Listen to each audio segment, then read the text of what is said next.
Dear students, today we are back with a question from parabola, and this is a very beautiful question that we will be solving today. So let us read the question first. The question says that the tangents PQ and PR are drawn to y square is equal to 4ax from an external point P. So I am having the diagram here. Let us see it on the diagram. There is an external point P and we are drawing tangents PQ and PR to the parabola y square is equal to 4ax. Now see, another tangent is drawn at a point S. There is a point S here and another tangent is drawn. Now, the perpendiculars from P, Q and R are dropped onto this tangent. That means इस tangent पे, ये जो green वाला tangent है, इस पे point P, point Q और point R से perpendiculars drop करते हैं लोग. तो P से जो drop कर रहे हैं उसका नाम है P1, Q से जो drop हो रहा है उसका नाम है P2 और R से जो drop कर रहे हैं इसका नाम है P3. तो प्रूव करना है हमें कि P1 square is equal to P2 into P3.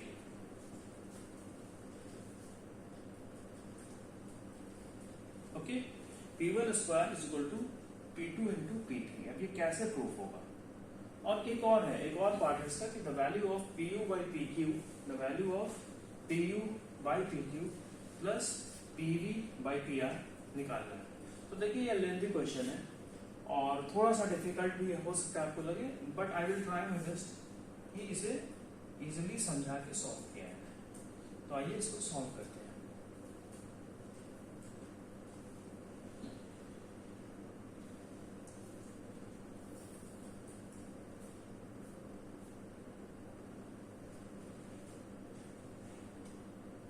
Late us take the points. First of all points को डिफाइन करते हैं. मान लेते हैं कि जो पॉइंट Q है हमारे पास, Q उसका कोऑर्डिनेट है कुछ a(t1 स्क्वायर, 281). ऐसा क्यों मान रहे हैं? क्योंकि पैराबोला हमारे पास स्टैंडर्ड है y square is equal to 4x. अब r को मान लेते हैं कुछ, ये r जो है पॉइंट, इसका कोऑर्डिनेट क्या होगा? a(t2 square, 2a)(t2). Okay,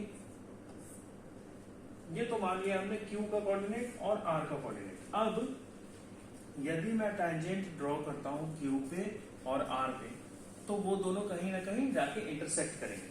okay, तो इंटरसेक्शन पॉइंट जो होगा P, उसका कोऑर्डिनेट्स क्या होगा? आप लोग जानते हैं कि क्या होगा वो? a(t1 t2, a(t1 t2). देखिए ये रटने की कोई बात नहीं है, आप लोग को मैं पहले पढ़ा चुका हूं, तो कुछ रिजल्ट्स तो याद रखना ही पड़ेगा. जैसे ये वाला चीज है कि टैंजेंट का इंटरसेक्शन, और नहीं तो फटाफट हम लोग निकाल भी सकते हैं. अब देखिए, अब क्या है कि इस टैंजेंट का जो ग्रीन वाला लाइन है, इसका भी इक्वेशन हमको चाहिए. ठीक है, तो पॉइंट S को मान लेते हैं T, यानी पैरामीटर मान लेते हैं T. तो पैरामीटर T पे ड्रॉन टैंजेंट का इक्वेशन क्या होता है? आई होप आप लोगों को पता होगा कि पैरामीटर T पे ड्रॉन टैंजेंट का इक्वेशन क्या होता है. बहुत बार मैंने लिखा है. तो the equation of tangent at S क्या हो जाएगा? Py is equal to x plus 8b². Okay, अब देखिए क्वेश्चन कहां पे आके सिमट रहा है पूरा. ये टैंजेंट का इक्वेशन ले लिया, इस पे हम परपेंडिकुलर्स ड्रॉप कर रहे हैं. तो आप लोग जानते हैं कि किसी भी line ax plus by plus c is equal to 0 पे अगर अल्फा बीटा से हम परपेंडिकुलर ड्रॉप करें तो कैसे उसको हैंडल करें. आई होप आप लोग सबको पता है ये चीज. तो हम लोग एक एक करके सारे परपेंडिकुलर्स का लेंथ निकालते हैं, एक एक करके. ठीक है, तो कैसे निकालेंगे? पहला लेंथ निकालते हैं P1. Okay, P1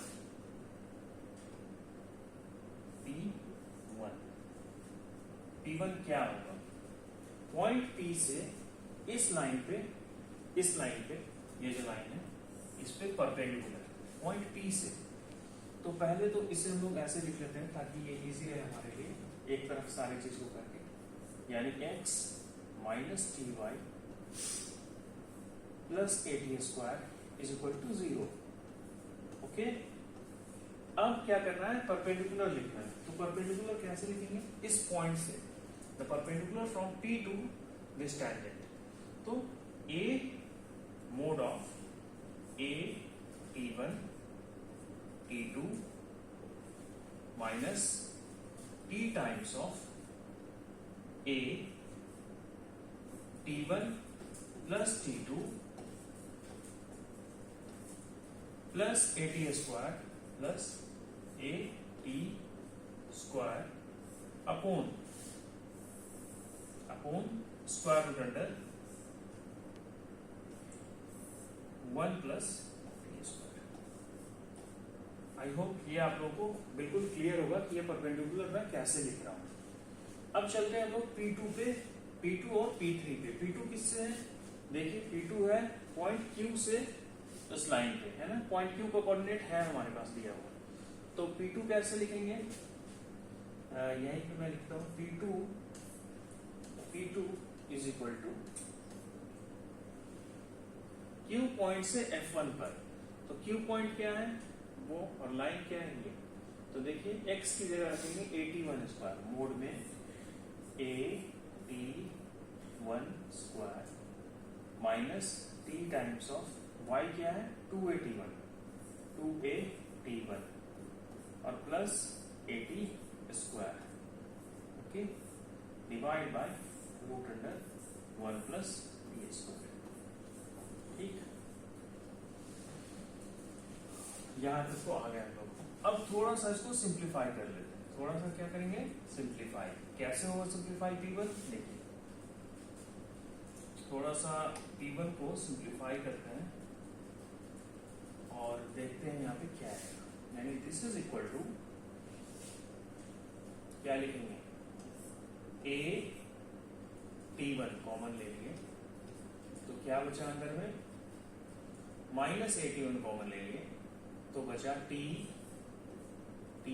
minus T2। ये पहला दो टर्म, ये टर्म और ये टर्म ले रहा हूं, ठीक है। माइनस AT1 कॉमन लिया तो बचा T माइनस T2। अब ये टर्म और ये टर्म देखते हैं, तो ये टर्म क्या होगा, प्लस AT, तो अंदर में आएगा T minus T2 upon root under 1 plus T square. इसको मैं फर्दर लिख सकता हूं कि mod of A T minus T1 into T minus T2 by root of 1 plus T square. ठीक है, इस बात को हम लोग नोट कर लेते हैं। P1 is equal to A T minus T1 T minus T2 by 1 plus T square. ये P1 का लेंथ है। अब P2 का सिंप्लीफिकेशन करते हैं कि यहां से अगर मैं P2 को सिंप्लीफाई करूं तो लिखेंगे हम लोग A को कॉमन लिख सकते हैं यहां से, A T1 square minus 2T T1 देखें और plus T square upon root 1 plus T square. अब देखिए ये क्या है, T1 माइनस टी का होल स्क्वायर, यानी और मोड पे है तो इसे मैं ऐसा लिख सकता हूं कि A of T minus T1 का whole square upon root under 1 plus T square.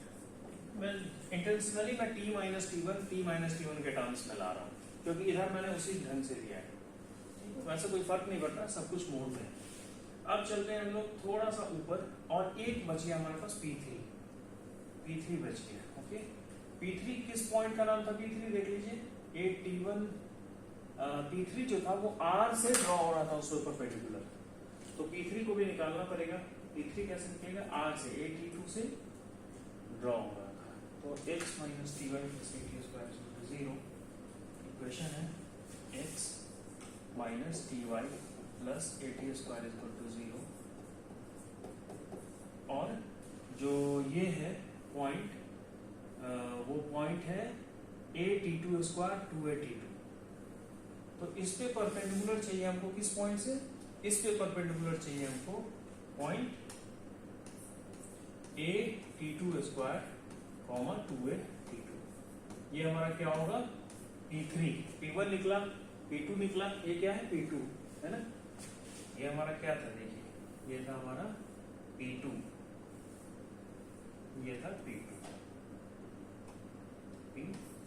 अब हमको चाहिए p3। ओके, तो p3 निकालना भी बहुत इजी है बच्चों। कैसे निकलेगा p3?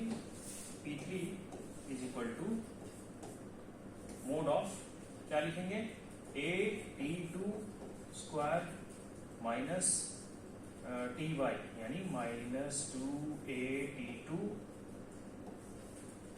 और t और plus a t square, okay, divided by root under 1 plus T square. इससे सिंप्लीफाई करोगे, इससे सिंप्लीफाई करोगे तो क्या मिलेगा, ये आएगा आपका a t माइनस t2 का whole square by root 1 plus T square. अब आप लोग एक चीज देख पा रहे हैं, P1 जो है वो क्लियर कट दिख रहा है यहां से, कि क्लियर कट यहां से क्या दिख रहा है P1, कि अगर मैं P2 और P3 को मल्टीप्लाई करूं तो क्या आएगा। हमें क्या प्रूव करना था, चलिए ऊपर देखते हैं। हमें प्रूव करना था P1 square is equal to P2 into P3, है ना। तो देखिए P1 का अगर मैं स्क्वायर करूं, इसका स्क्वायर, तो वो एग्जैक्टली आ रहा है P2 इंटू P3 के, आप यहां से देख सकते हैं। ओके, तो इसे मैं ऊपर करता हूं और P1 स्क्वायर निकाल देता हूं। कुछ बच्चे बोलेंगे कि यहाँ पे सर आपने क्यों नहीं किया, इसमें P1 स्क्वायर जो होगा वो होगा a square into T minus t1 into t minus t2 upon 1 plus T square. अब देखिए बच्चों, क्या ये P2 इंटू P3 नहीं है, क्या ये चीज आपका P2 इंटू P3 नहीं है, देखिए है ना। t माइनस t1 का a into T minus t1 का स्क्वायर, एक a निकाल लिया, t माइनस t1 का स्क्वायर, ये और divide by root 1 plus T square. यानी मैं कर ही देता हूँ इसको, यहां से लिखा a t माइनस t1 का square into a t minus t2 का स्क्वायर और divide by root 1 plus T square और divide by root 1 plus T square. तो ये क्या है, ये है आपका P2 और ये क्या है P3। तो therefore this is equal to P2 into P3। तो ये हो गया proof, this is proof. I hope ये चीज आप लोग को समझ में आ गई ये बात। अब चलते हैं नेक्स्ट पार्ट पे, इस क्वेश्चन के नेक्स्ट पार्ट क्या कह रहा है, नेक्स्ट पार्ट कह रहा है हमें कि ये सब तो कर लिया, ठीक है, ये तो आपने प्रूफ कर दिया कि P1 square is equal to P2 into P3। अब आप हमें प्रूफ करके दिखाइए, आप हमें वैल्यू निकाल के दिखाइए कि PU by PQ, PU by PQ और प्लस PV बाई PR का, PV बाई PR का। यहाँ पे हम लोग ज्योमेट्री का यूज करेंगे और सिमिलर ट्राइंगल्स का यूज करेंगे। तो कैसे, देखिए ये जो दो ट्राइंगल्स हैं PF2U और QUF1, ये दोनों ट्राइंगल सिमिलर है। क्यों सिमिलर है, क्योंकि ये एंगल अल्टरनेट एंगल, ये एंगल अल्टरनेट एंगल्स, ये राइट एंगल, तो दो एंगल दोनों ट्राइंगल में इक्वल है, दैट मींस ये दोनों ट्राइंगल सिमिलर है। तो हम लोग क्या लिख सकते हैं फिर यहाँ से, जब दोनों ट्राइंगल सिमिलर, आपको समझ में आ रहा होगा कि सिमिलैरिटी क्यों है। जब दो पेयर्स एंगल्स के इक्वल होते हैं किसी भी ट्राइंगल में कॉरस्पॉन्डिंग, तो फिर आप बोल सकते हैं कि दोनों ट्राइंगल सिमिलर है। जैसे ये एंगल और ये एंगल इक्वल है, वाई वर्टिकली अपोजिट एंगल्स, और ये एंगल राइट एंगल, ये भी राइट एंगल, तो दो पेयर ऑफ एंगल्स जो है आपस में इक्वल है, तो हम लोग ऐसा लिख सकते हैं। अब देखिए PU बाई PQ चाहिए, PU बाई PQ।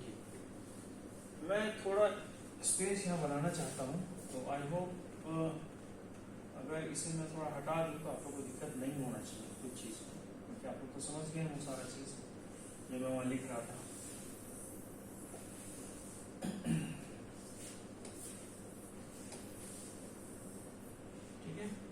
अब मैं लिखता हूं यहां से पी यू, इस ट्रायंगल में क्या लिख सकते हैं हम लोग, किस ट्रायंगल में, पी एफ टू यू और क्यू यू एफ वन, तो लिख सकते हैं यहां से P U by P one, okay, P one जो परपेंडिकुलर है, is equal to Q U by P two, okay. मुझे चाहिए P U by P Q, है ना, तो मैं लिखूंगा यहां से P U by P Q by Q U is equal to P one by P two, और P U plus Q U, मतलब अगर मैं ऐड कर दूं वन इसमें दोनों तरफ, वन तो P U plus Q by Q U is equal to P one plus P two और अपॉन पी टू, ओके। ये सब सिमिलर ट्रायंगल्स का चीज है जो आपने 9th 10th क्लास में पढ़ा हो, तो ऐसा लिख दिया। अब मुझे क्या चाहिए था, P U by P Q,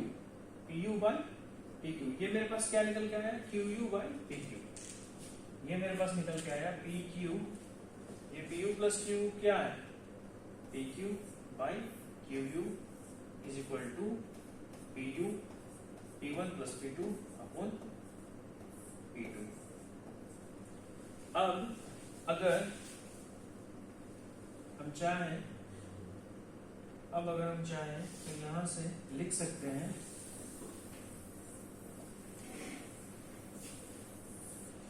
क्या लिख सकते हैं यहां से,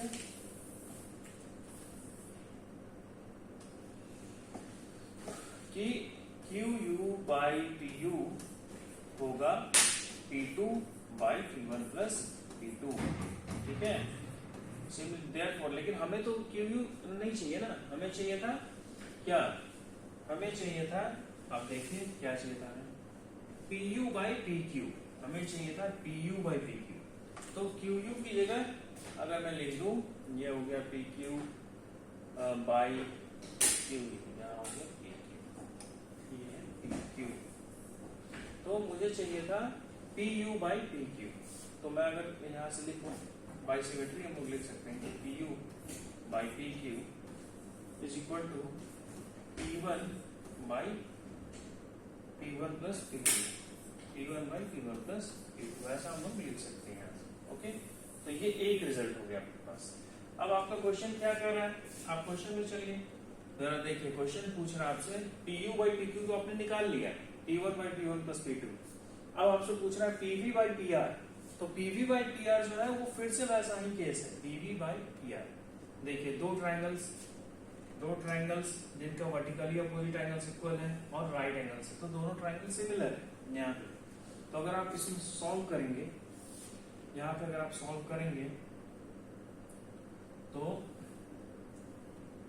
जो रिजल्ट निकल के आएगा पी यू बाई, ये क्या निकलना है, P U by P Q आ गया P one by P one plus P two, मैं लिख देता हूँ P one by P one plus P two, ठीक है, P one by P one plus P to.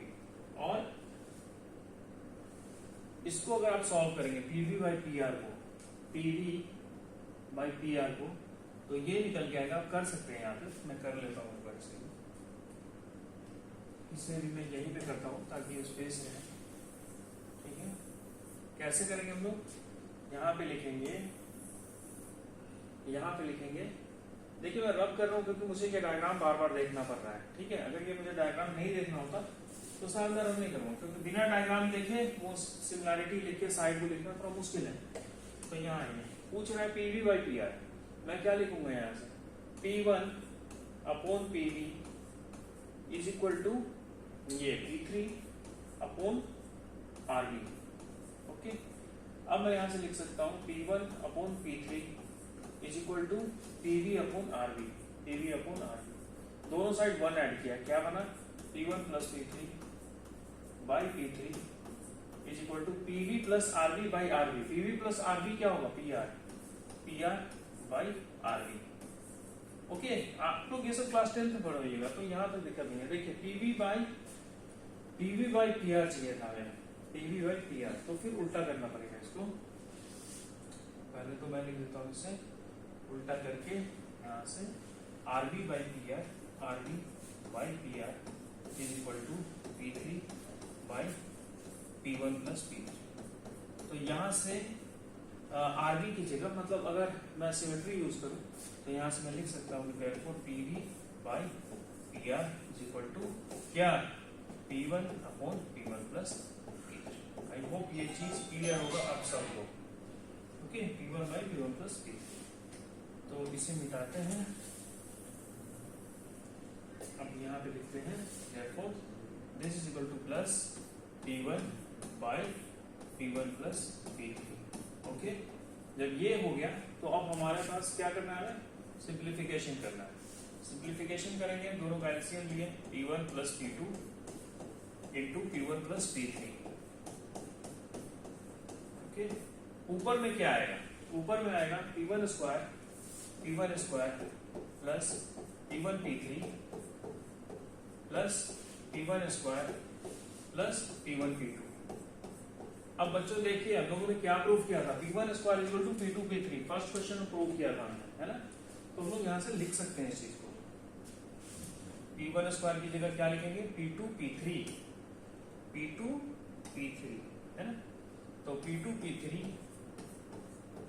Plus P1 P3 plus P1 square की जगह फिर P2 P3 plus P1 P2, और नीचे सॉल्व कीजिए, P1 square plus P1 P2 plus P1 P3 plus P2 P3। Okay, आई hope ये सारा चीज आप लोगों को समझ में आ रहा है यहाँ तक, ठीक है। कोई दिक्कत किसी को नहीं है क्योंकि सिर्फ एक सिंपल अरिथमेटिक ऑपरेशंस लगा है। अब देखिए यहाँ से लिख सकते हैं हम लोग, P1 स्क्वायर की जगह नीचे मैं क्या रखूंगा, फिर से नीचे रखूंगा मैं P2 P3। ऊपर में आ गया मेरा 2P2 P3 plus P1 P3 plus P1 P2, और नीचे क्या आ गया, P1 स्क्वायर क्या है, P2 P3, एक P2 P3 एक P2 P3 मिलके बन गया 2P2 P3 plus P1 P2 plus P1 P3। तो क्या बच्चों दिख रहा है कुछ आप लोगों को, ये दोनों टर्म्स कैंसिल हो जाएंगे आपस में, क्या बचा 1। तो फाइनली हमारा क्वेश्चन सॉल्व हो चुका है, और इसका जो वैल्यू होगा वो होगा 1। तो आई होप आप लोगों को इसमें कोई डाउट नहीं होगा, आप लोगों ने इस क्वेश्चन को एंजॉय किया होगा। और एक और चीज है, ये प्लीज पेन पेपर लेके इस क्वेश्चन को पढ़िए, खुद से डायग्राम को सॉल्व करने का कोशिश कीजिए, कहीं पे भी अगर प्रॉब्लम आता है तो पूछिए कमेंट सेक्शन में। ठीक है, ओके, थैंक यू।